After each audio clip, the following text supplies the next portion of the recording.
السلام عليكم ورحمة الله. إن شاء الله هنتكلم النهاردة عن موضوع مهم ومهم جدا لأنه ممكن يأثر علينا بالسلب جامد. إيه هو الموضوع دوت؟ هو الموضوع ده بيكتر شوية في الشتاء، وهو مسألة حبس البول. إيه حبس البول؟ أو يعني نقصد بإيه حبس البول؟ إن إحنا نكون عاوزين ندخل الحمام بس منقومش ندخل الحمام، وخصوصا بالليل وخصوصا في فصل الشتاء. طب ده بيحصل لإيه؟ تدني درجات الحرارة بيخلي الناس كمشانة ومستخبية تحت البطانية من البرد، والمثانة تفضل تبعت إشارات للدماغ والمخ: الحمام، المثانة اتملت، المثانة بتتمدد، والناس مش عاوزة تقوم ولا تدخل الحمام بسبب البرد.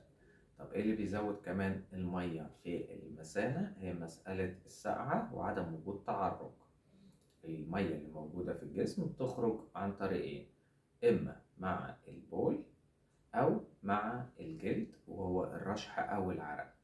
طبعا في البرد ما بيكونش فيه حر، فما بيكونش فيه عرق، فما فيش رشح، فتقريبا أغلب المية اللي موجودة في الجسم بيتم تصريفها عن طريق البول، عن طريق المثانة. فهي دي النقطة أو المشكلة. طيب مسألة حبس البول ديت منها أضرار ولا مفيش منها أضرار؟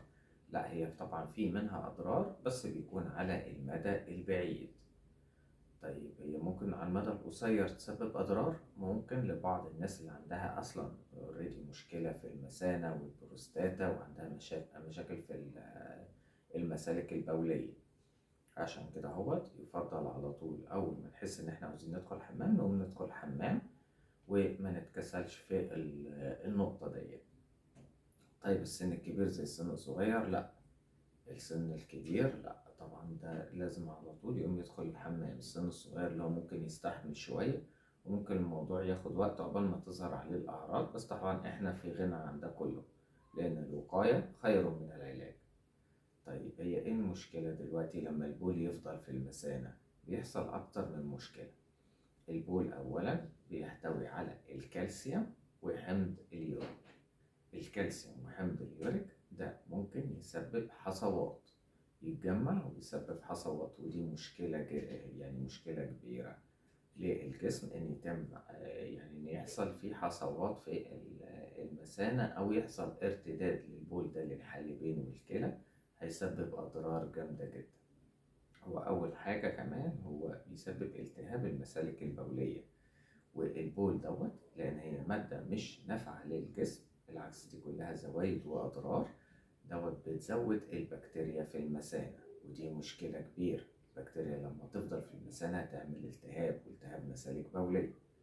النقطة التانية ضعف العضلة بتاعت المثانة، إن هي كل شوية بتتمدد، كل شوية بتدي إنذار وبتوصل للدماغ إن في مشكلة، وإنت بتتجاهل ده كله ما بتقومش. وفي نفس الوقت المية مش بتتوقف اللي هي بتنزل في المثانة، على طول الكلى بتفلتر وتنقل للحالبين وبتورهم بيملوا المثانة. مسألة القدرة بعد كده هو على تفريغ البول من المثانة بتبقى ضعيفة. لما بتحصل مرة واثنين وثلاثة وعشرة وعلى اللونج ران واحنا بنحبس البول وماسكين نفسنا، العضلة بتاعت المثانة أو العضلة العاصرة بتضعف. فلما نيجي بعد كده نعمل بول ما بنطلعش كل الكمية، وده طبعا حاجة تأذي المثانة لأن البول ده لازم يتم تفريغه عشان البكتيريا. نقطة تانية ممكن تسبب مشكلة أكبر وهو سلس البول، اللي هو التنقيط. عند بعض الناس إنه يحصل تنقيط، أو مش يعني مش تنقيط بس، ممكن يبقى أزيد من كده هو اللي هو سلس البول. ودوت كده يبقى التحكم لا إرادي في البول، ده ناتج عن ضعف العضلة العاصرة. الحصوات اللي اتكلمنا عنها، والمشكلة إن الإشارات كمان الإشارات العصبية اللي بترسلها المثانة للدماغ هيكون فيها كمان اضطراب. طبعا أضرار الكلى هو الموضوع لو حصل بقى جامد وحصل ارتجاع من المثانة للحالبين للكلى وزود الضغط على الكلى، ده بتعمل برضه مشكلة كبيرة وممكن تسبب التهاب الكلى أو المغص الكلوي، وممكن كمان تحصل تليف لأنسجة الكلى ونحتاج بعدها طبعا مضادات حيوية وكورس علاجي، ولازم مدرات بول، وده طبعا لازم تحليل، وده طبعا لما نعمل التحليل هنلاقي ممكن نلاقي كمان في دم موجود مع البول، ودي احنا بنفاقم المشكلة، لكن الوقاية خير من العلاج. طيب احنا تقريبا بنحتاج ان احنا نتبول كل قد ايه؟ تقريبا كل من 3 ل4 ساعات محتاج ان احنا ندخل الحمام، ده الشخص الطبيعي. طب انا اقدر امسك نفسي ازيد من كده وما ادخلش الحمام؟ لا، الافضل ادخل الحمام حتى لو كمية البول قليلة، ما تخليش فيه بول في المسام. ويفضل برضو الناس اللي عندها مشاكل صحية ان هي تشرب مية كتير لحد ما البول بتاعها يبقى ابيض. ليه؟ عشان على طول ننقي السموم اللي موجودة في الجسم. طيب ايه هي بقى الحالات الخطر؟ ان احنا كده اهو بيبقى في نقص خطر، انا اهملت مرة واتنين وتلاتة. ايه الليميت بتاعي او الحد بتاعي؟ لو حسيت بحرقان بعد الشر في البول او المغص الكلوي، كده انت دخلت في الجد بقى. كده الجسم استحملك مرة واتنين وتلاتة وعشرة، وكده انت دخلت بقى في الجد. فكده هو ده دليل على وجود التهاب، اما في المثانة، او ممكن كمان وجود حصوات او حصوات في الحالبين، او في بعد الشر في الكلى. طيب احنا نعمل ايه دلوقتي؟ الجو بيبقى ساقعة بالليل ونطلع تحت البطانية بالعافية والمشاكل دي. انت ما بتقدرش تطلع من تحت البطانية، خلاص ما تشربش مية كتير قبل ما تنام. بس الموضوع ده يا ريت ما تكرروش لفترات طويلة، لأن شرب المية مهم جدا وبينقي الجسم من السموم.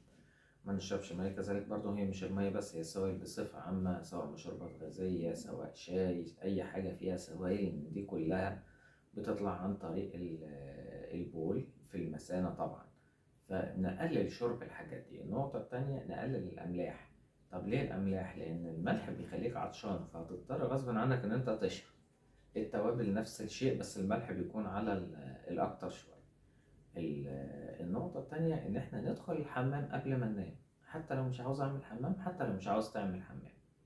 في كلمة كويسة سيدنا علي بن أبي طالب بيقول: اعرض نفسك على الخلاء قبل النوم لا يزورك الطبيب. لو أنت بتدخل الحمام قبل ما تنام، الطبيب مش هيزورك. ليه؟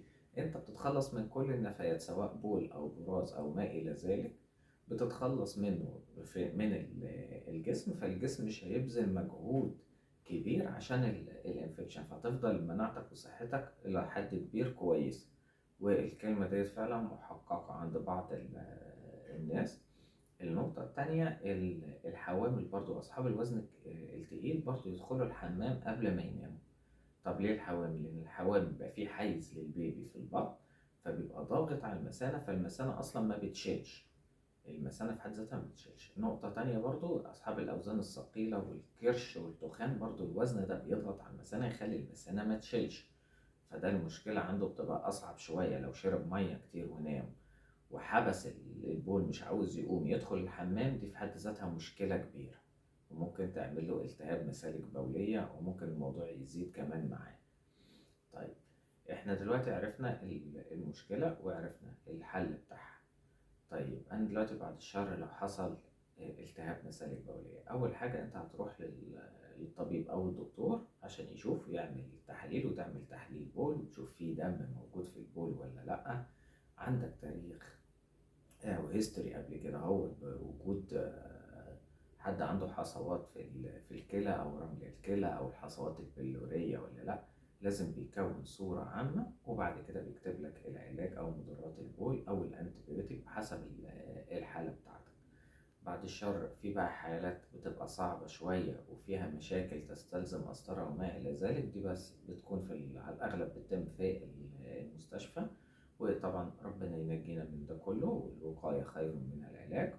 ودمتم بصحة وعافية، والسلام عليكم ورحمة الله وبركاته.